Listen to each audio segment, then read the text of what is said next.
I think they're finally used to it in our place.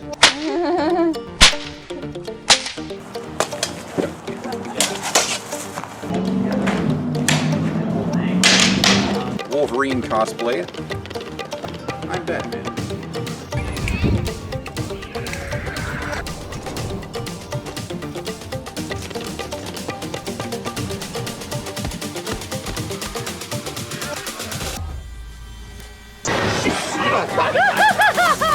Thank you very much.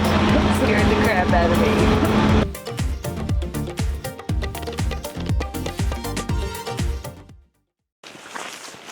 All right, so we're on the last day of our trip here, and this is a spot that Shan and I have been wanting to see for a long time. We're at the Seymour Conservation Reserve, and we're going down to the riverbed where they filmed a million gazillion episodes. Mountain Men was filmed down here. Line of Fire was filmed down here. Wrath of Kali was filmed down here. Cross of St. Antoine was filmed down here. It's an iconic location. And thanks to Andy pulling some strings, we're finally going to get to see it. And to make things even cooler today, we have F Braun McAsh with us. For those that don't know, he was the sword master for seasons 3 through 6 and was in charge of all the sword choreography for those seasons. So all those badass fights in Highlander, that's all him. Pretty awesome.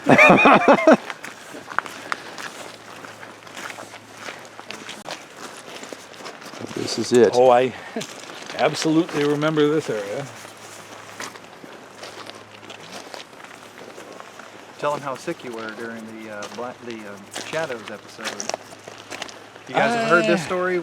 I haven't heard this story. Oh, yeah. Well, you've seen the character of the Shadow. Of course. 5 fight scenes in one episode. I was running a fever of 103. Oh, God. Now the other fun thing is that since they could not see my face at all, we used a fencing helmet that was totally painted black. That's why his head looks kind of Yeah. wonky, And okay? then the hood obviously has to go past that. So it was essentially the equivalent of wearing horse blinders.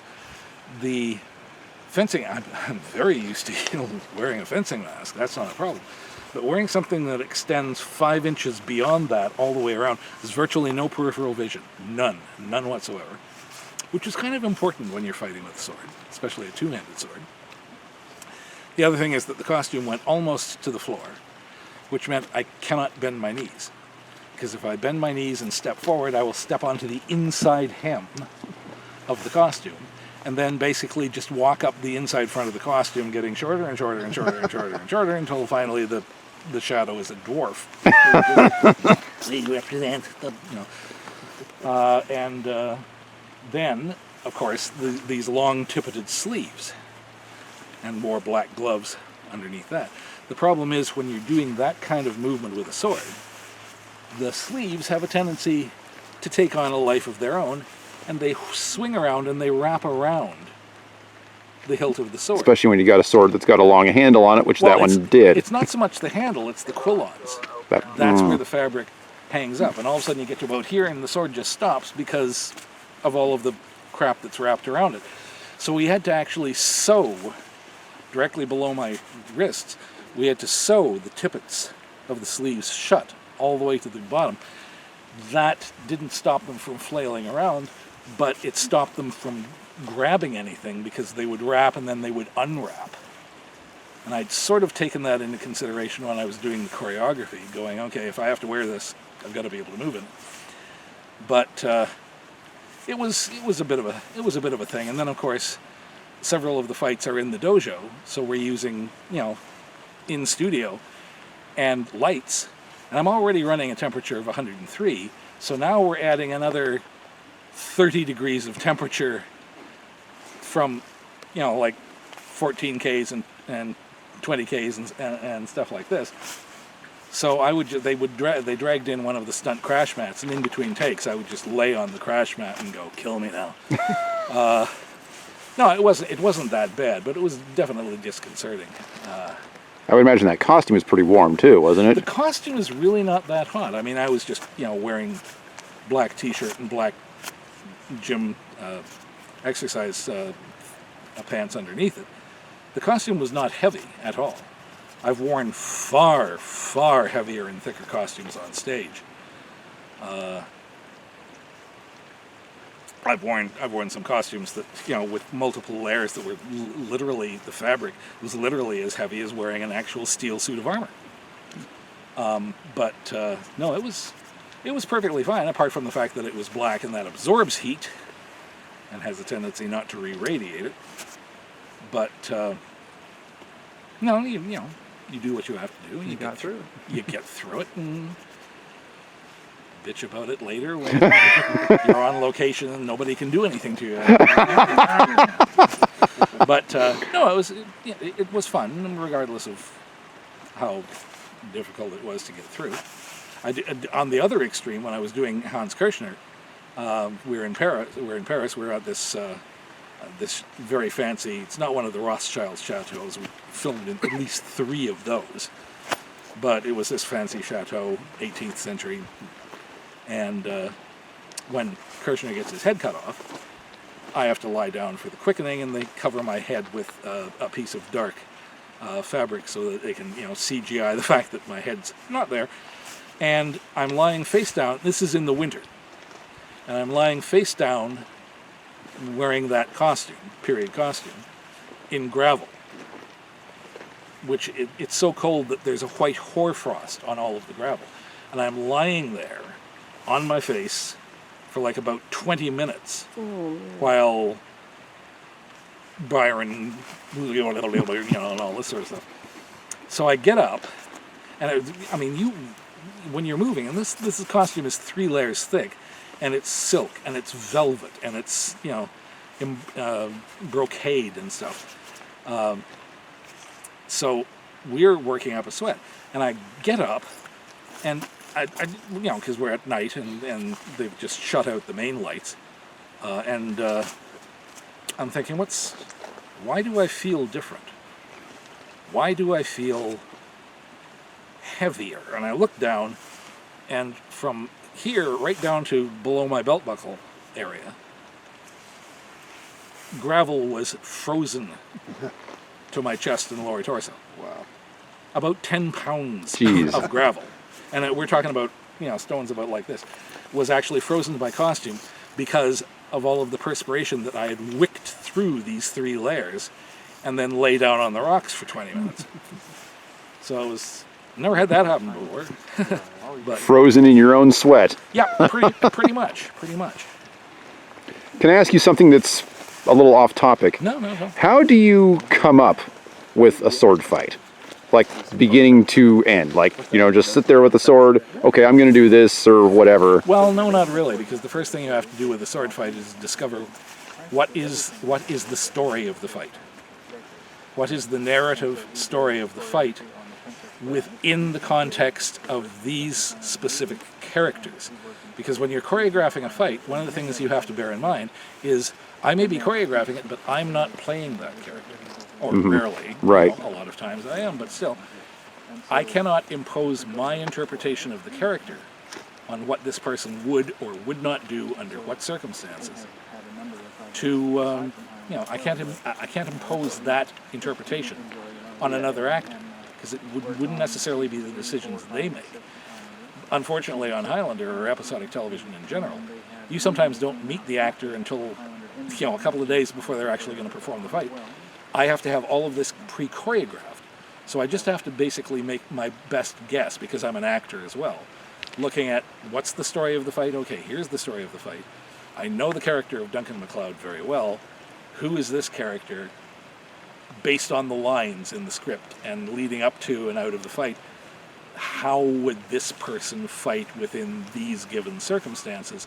And then also depending on the types of weapons. I mean, MacLeod didn't always use a katana in certain flashbacks because he hadn't gotten it yet.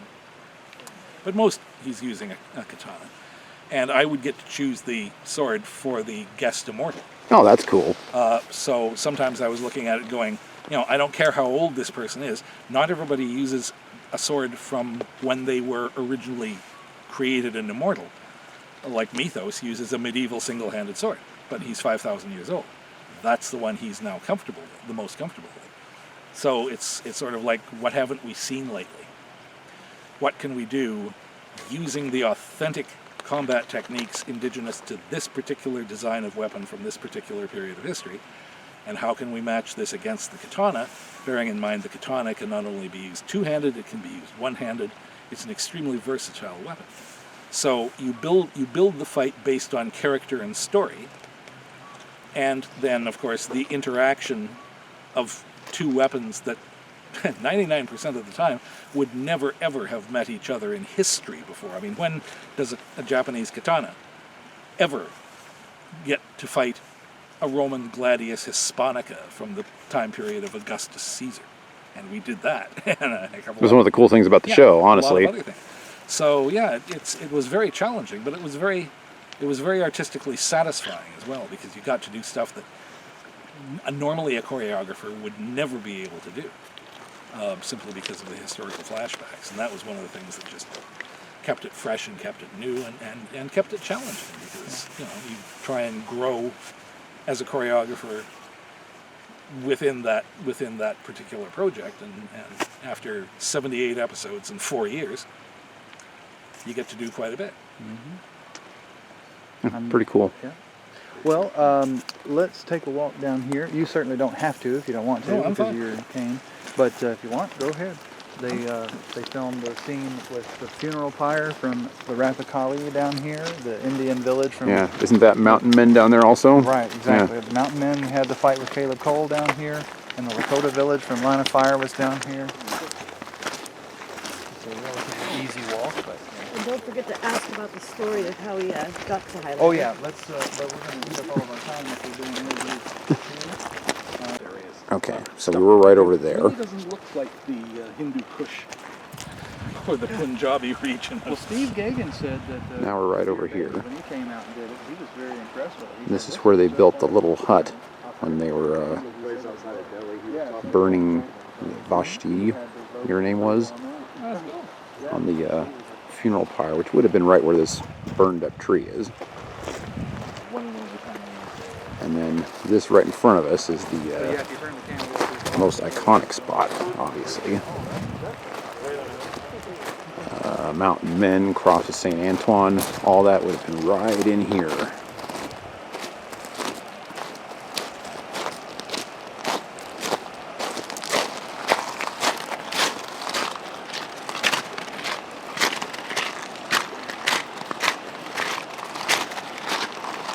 Pretty cool location.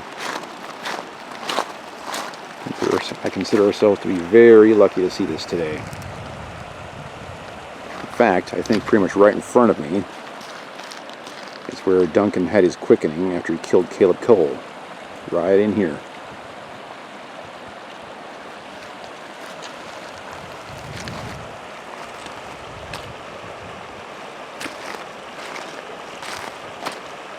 And the Indian village was in here from Line of Fire also.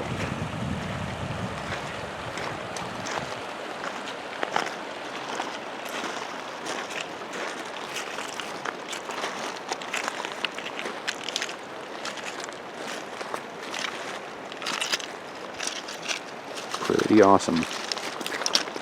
Very beautiful out here. Very. I think, what was the kid's name, the Indian kid's name? Kahani? Kahani, yes. I think him and Duncan were on their canoe right in here too. Around yeah. here. Yeah. Might have been a little bit further up down there.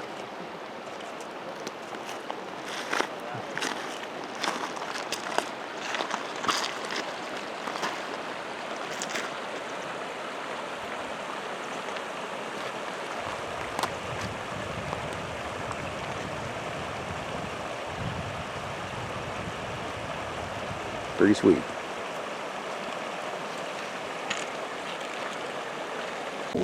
All right, so we're back up here at the ski resort. McLeod's cabin is right over here. And Andy's telling us we're actually going to get to go down and see it today. Last time Shan and I were up here, it was snowing to beat all hell, really, really cold, and they wouldn't let us go near the cabin. But Andy is assuring us that that's not going to be the case today. Before we go over there, we're going to head up this trail and go up to the dam where Duncan had his fight with Michael Christian from the season 3 episode, They Also Serve. So we're going to get a 2-for-1 deal here. The one It's even like It's also the scene in Homeland where Deborah is running. So the guy was strung up like right here? No. Oh, okay. I was the first. And he's going to show us where the guy got strung up for the... historical information on the death of the Blood Eagle. They also used it once in the series The Vikings. Oh, did they? Yeah. Much more drastically than we did. Well, actually, we should go? Okay. Thank you. You're welcome.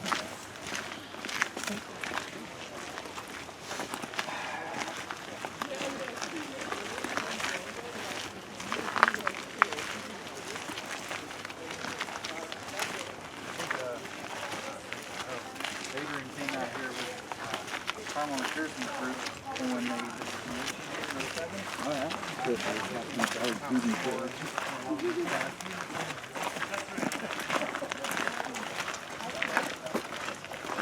So he's telling us that down here at the bottom there's a scene where Deborah's running through the woods from Homeland, and we're going to see where the guy got strung up, also from Homeland, and where Tessa gets abducted in Mountain Men. Apparently is also down here.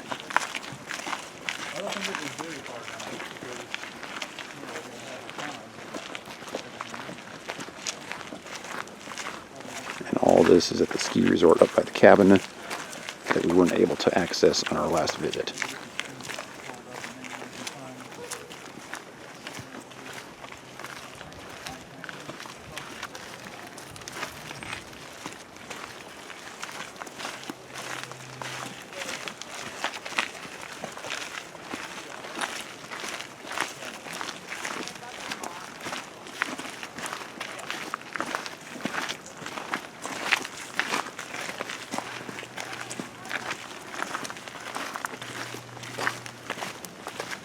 Lots of bugs. Should use the bug spray a lot.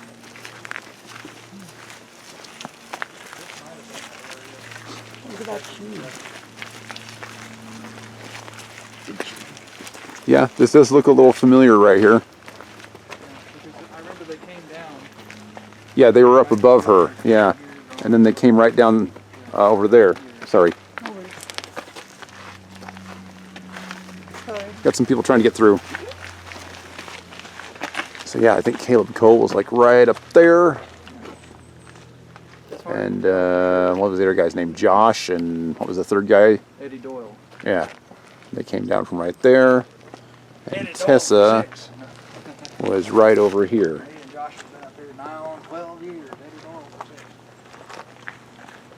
Yeah, I don't know if I told you this. That's a pretty cool spot. Singer, when he auditioned for that role, he did not use any kind of crazy accent or anything. Sorry. Out of pain, you know. But see, he didn't hear the part that Adrian told us. Adrian said that he told Mark Singer that it was okay to do whatever he wanted to.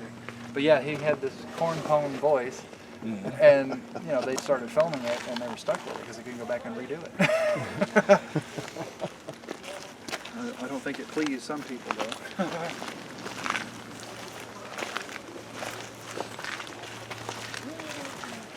Dog Mountain Trail, yeah.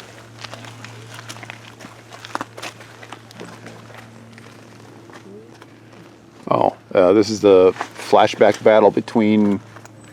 Well, this is where Ken Wolf's camp was, and Duncan came across them and everything. And then here's also this trail where she's running to go commit suicide. Right. And then, of course, they splice it also together with footage from down below where we were in the LSCR. That's all on this trail? This is, doesn't it look like it? It does. There you go. Get that tablet shot in there. Yeah, see there she is with Duncan. Of course it looks like it would have probably been, you know, the opposite way, whatever. Looks the same. Well, you know, you get them running in one direction and you turn the camera around and Yeah. you're not going to tell. So yeah, here's Adrian from that video of the Highlander Worldwide video where he was explaining to them where they did the Blood Eagle piece of it. I mean, this probably was in the Lower Seymour Conservation Reserve. Maybe, but I don't know that for a fact. Yeah. Hard to know. Oh, I'm gonna knock you down. Yeah, Cliff. please don't. Step this way, just a smidge. We don't want you to fall down. Pull a Deborah Campbell on us. Yes, please don't pull a Deborah Campbell. No falling down and go boom. Let's see.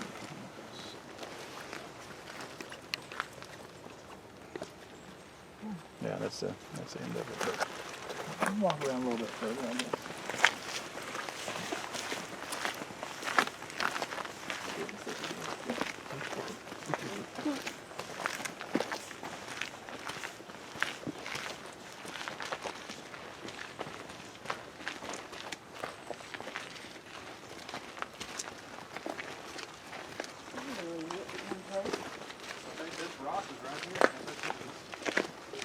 Yeah, isn't that the rock that Duncan put his hand on? And yeah.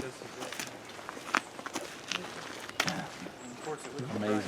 Yeah, it's really cool looking.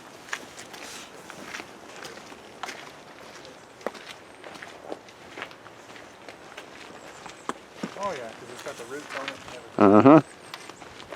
What are we talking about? so, and this is in Homeland, and Duncan is on the trail talking to Deborah Campbell. Yeah, exactly. That's the spot from Homeland right there. Come on back this way. He's Brian. talking with Deborah. Can you see it okay? Maybe. Honey, you can see it. You know how to work that camera? Not really. Not apparently I don't.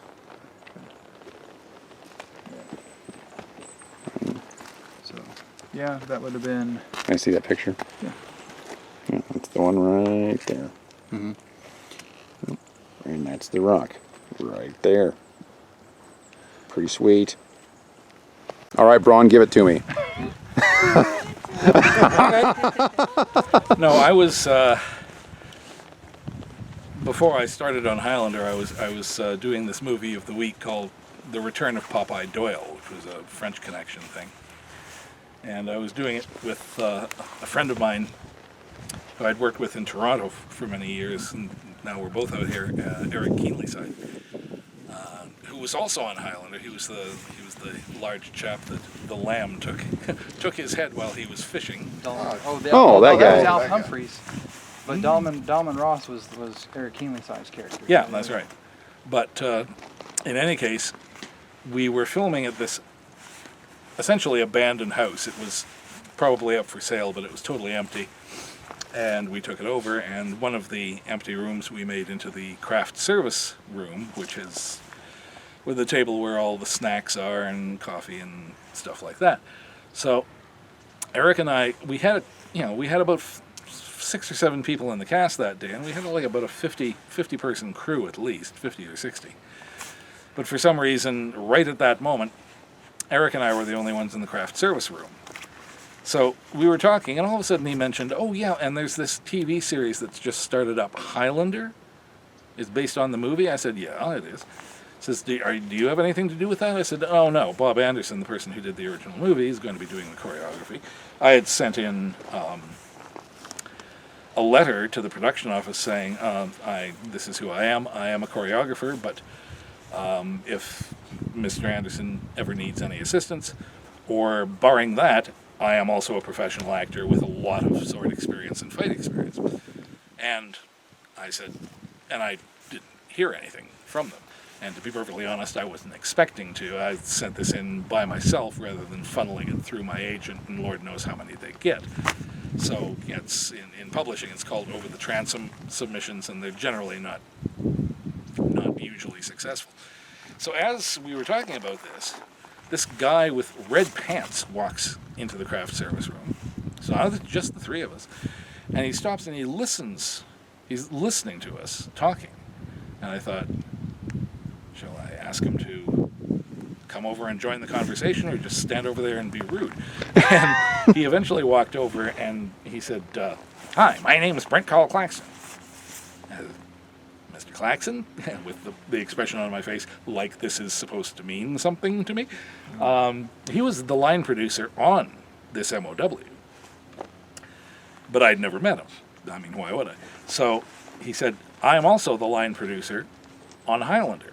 We've got season 1 in the can, and we've got season 2 into the can, but we've run through like 5 or 6 fight directors because Bob Anderson left after maybe 6 or 7 episodes for health reasons, and we burned through a bunch. Some of them only lasted 1 episode. Oh, that's kind of peculiar. He says, and what was your name again? I says, Braun McAsh, or F Braun McAsh. He says, yeah. I was looking at your resume just a couple of days ago, and I thought, yes, of course you were. But he actually was. He says, look, do you have a demo reel or anything? We're going to need a new swordmaster, and we're pretty much tapped out right at the moment. We don't know where to look. Nobody's, we haven't got any resumes with anybody with any kind of experience. And I said, well, no, the bulk of my stuff at this point in time has been done on stage. I was, choreographing as well as acting at Stratford and the Shaw Festival and the Grand Theatre in London and yada, yada, yada. I'd done very, very little in film and television, not enough to actually start a reel. Because you don't send out, oh, here's my demo reel, and there's like 2 things on it. Going, oh, yeah. Okay, fine. So he said, all right, well, how about this? Can you put together a couple of fights? Choreograph and put together some fight scenes and come up and go to the studio and I'll arrange for you to perform them for the producer and, so on and so forth. And I thought, well, yeah, of course, when do you want this? He said, oh, about 2 weeks. I said, oh, sure, that's fine. So I got a friend of mine and I choreographed 3 fight scenes. One which was rapier and dagger, just rapier and dagger against rapier and dagger, because I saw that they were doing a lot of historical flashbacks. One katana against longsword, and another katana against katana, with unarmed combat interspersed, like spinning kicks and so on and so forth. So we rehearsed the hell out of these things. My friend is also very good with swords and a professional actor, and we also did them with costume changes. So we actually changed costumes twice after the first one, and we did them for like 4 people. And he said, "Can you come back tomorrow?" I said, "Yes, of course." And we did this. The 2 of us did these scenes 4 times over a period of 4 days. And every time, more people and or different people were there. And finally, there was Bill Panzer and Peter Davis from the LA office. And a person who turned out to be the props master, which makes sense because they would have to, procure the swords that I chose. So after that, we got a contract that was a show-to-show contract. He said, well, obviously everything is going to be dependent on can you get along with Adrian. I said, no, that's perfectly reasonable. If we don't click personally, doesn't matter. You're not going to be able to use me. So I was on a show-to-show contract for the first entire season. And then when they went to France, they said, well, Bob Anderson has expressed, because he's in England, he has expressed the desire to do the French end. Would you consent to being his assistant? To which I replied, hell yes, you're darn right I would. I mean, Bob Anderson, are you kidding me? And Ken Gord, who had sat in on the last 2, said, and that's the answer we wanted to hear. So it turned out that Bob was not able to do the French end, so I got to do the entire 3rd season as the swordmaster myself. And then after that, the next year they said, barring something very strange, consider that you've got the show, here's your contract for the year, and none of this episode-to-episode nonsense. Now, the thing is, I mean, that was fantastic enough, but the fact of the matter is that Brent is he likes to set a good example, and he doesn't like to see people hanging around in the craft service table and whatnot. So during the entire shooting of The Return of Popeye Doyle, that was the only day that I ever saw Brent. I had no idea he was the line producer anyway. It was also the only day that Brent ever went to the craft service table. Huh. Wow. Weird. And we went to the craft service table at the same time that Eric and I were talking about Highlander. That's crazy. Yeah, that is crazy. When I look back on it, I go, did that really happen? Yes, it did. That's exactly, blow by blow, exactly how it happened. Now, I'm not a big, I don't really believe in fate or kismet or anything like this, but I thought, How fortuitous. this is going to be, yes, how fortuitous. This is going to be hard to explain. But I've done so several times, but no, it was very peculiar. But that one chance meeting with Brent on the only day he was ever at the craft service table for the entire month and change of shooting for that film,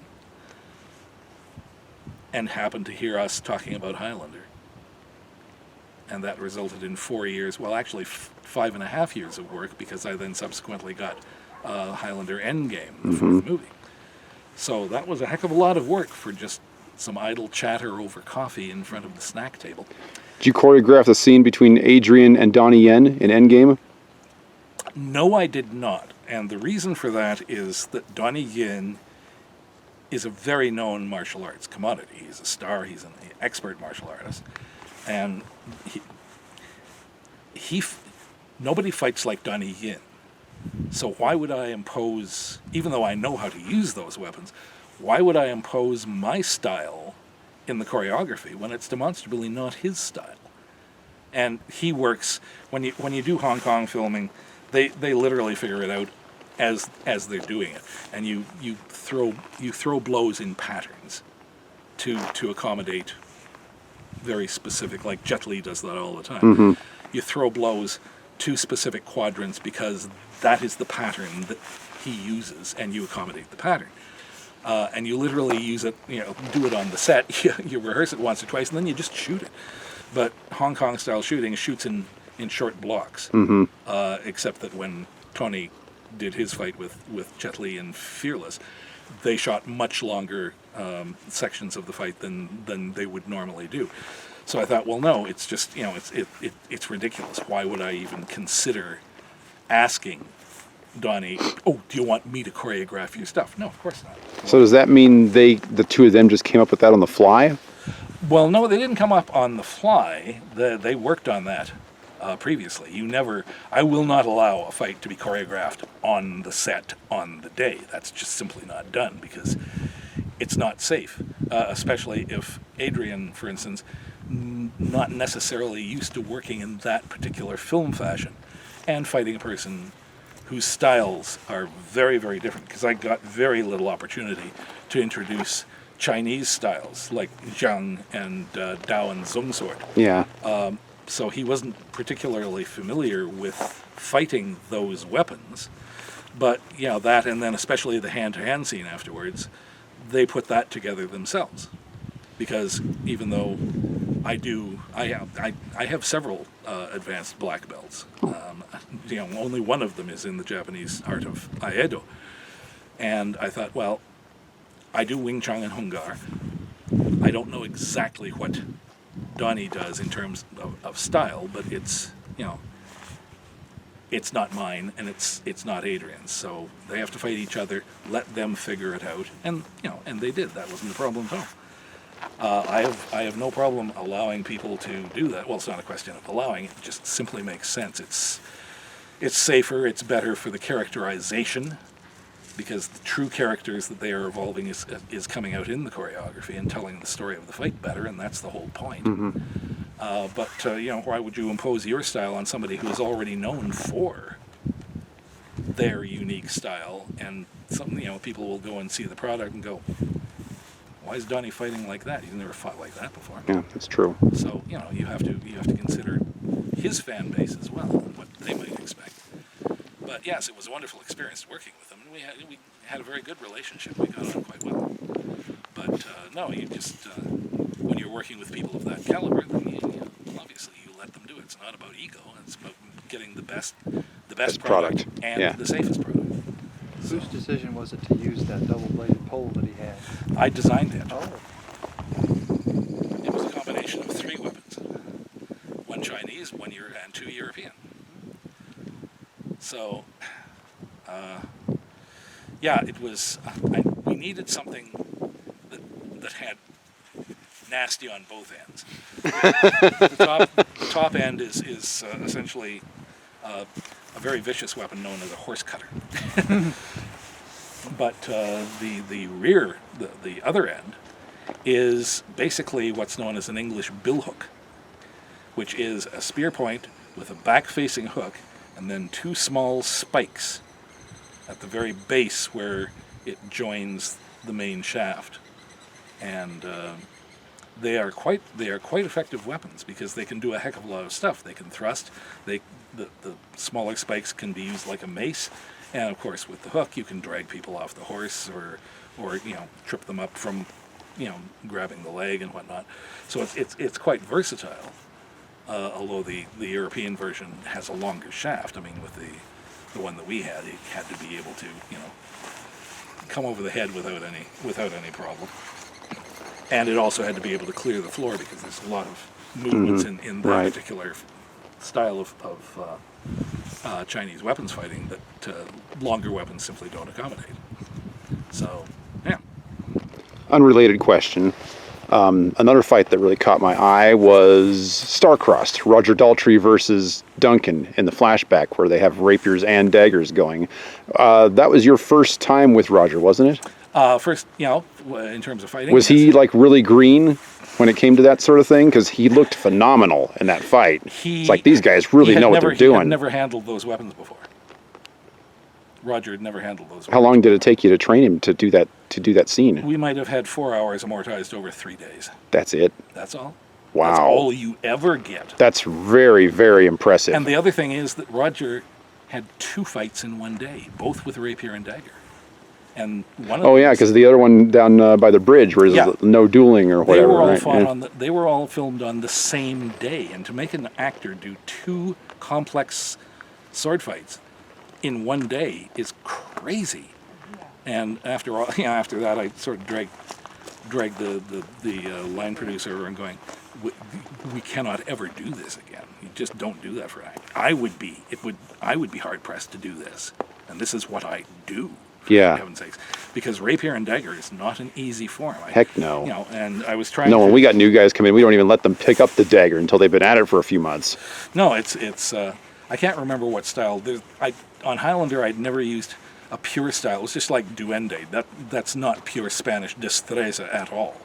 It's a combination of some selective destreza techniques, mostly from Don Luis Pajero de Najeas. And a lot of Italian masters.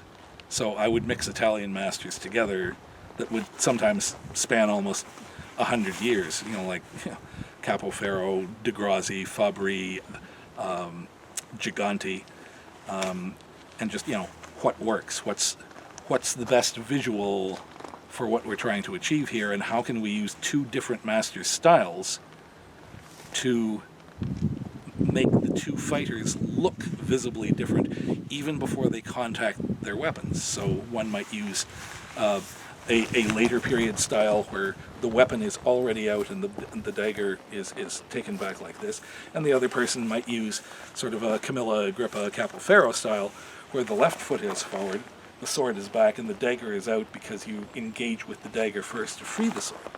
So it's a lot of the choreography's choices are based on how do I visually differentiate the 2 people's fighting styles within the context of the script and their characterizations. Because it's one of the things that I really, really hate is that when 2 people are using the same weapon, they both look like the same person trained them. And that's one of the things I tried to avoid in Highlander was no, this person learned in a different time period from a different master than this guy, and their fighting style has to visually reflect the fact that these are not from the same time period, even though they are the same weapon. So yeah, that's it's one of the other things that will sort of set the challenge. But it's all, you know, it's all about the integrity of the story and the script and the characters. Go ahead. I think I cut you off. There was No, one that's last okay. question. Are you good? Okay. You want to go back down Yeah. now? Awesome interview. Thank you. Hey, cool. No, this is-